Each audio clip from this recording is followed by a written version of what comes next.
Hi സുഹൃത്ത് നമസ്കാരം. ഞാനിപ്പോൾ ഇന്നുള്ളത് ചാലക്കുടി ഗവൺമെൻറ് ആശുപത്രിയിൽ ഒരു സേവനം ചെയ്യണ കണ്ടപ്പോൾ അതും ജനങ്ങൾക്ക് അതായത് നമ്മൾക്കും ആവശ്യമായിട്ടുള്ള നല്ലൊരു സേവനം കണ്ടപ്പോൾ ഒരു വീഡിയോ എടുത്താണ്. നമ്മൾ സ്വന്തം ചാലക്കുടി തന്നെയുണ്ട്. ഞാൻ വീഡിയോ എടുക്കാൻ വേണ്ടി പോയതല്ല കേട്ടോ. ഞാൻ കഞ്ഞി പിടിക്കാൻ പോയതാണ്.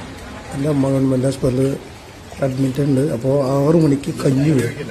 അപ്പോൾ എല്ലാവരും പറഞ്ഞു നല്ല കഞ്ഞി വരും എന്ന് പറഞ്ഞപ്പോൾ കഞ്ഞി പിടിക്കാൻ പോയതാണ്. അപ്പോൾ നമുക്ക് ഇങ്ങനൊരു നല്ലൊരു സേവനം ചെയ്യണം അവരെ കണ്ടപ്പോൾ ഒരു വീഡിയോ എടുത്താണ്.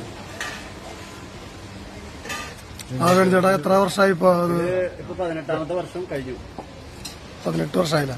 ജനങ്ങൾക്ക് വേണ്ടി ഇതുപോലെ പുണ്യപ്രവൃത്തി ചെയ്യുന്ന ഈ പിഷാരിക്കൽ ഗ്രാമസേവാ സമിതി എല്ലാവിധ ഐശ്വര്യങ്ങളും ഇതേപോലെ ഇനി എന്നും എല്ലാ വർഷവും മുന്നോട്ട് കൊണ്ടുപോകാൻ സാധിക്കട്ടെ എന്ന് പ്രാർത്ഥിക്കുന്നു. എല്ലാ രോഗികൾക്കും നല്ലൊരു സേവനം ചെയ്യുന്ന ഇവർക്ക് വേണ്ടി എല്ലാവരും പ്രാർത്ഥിക്കുക. അതേപോലെ തന്നെ എല്ലാവർക്കും നല്ലൊരു ഉപകാരം ഉണ്ടാവട്ടെ.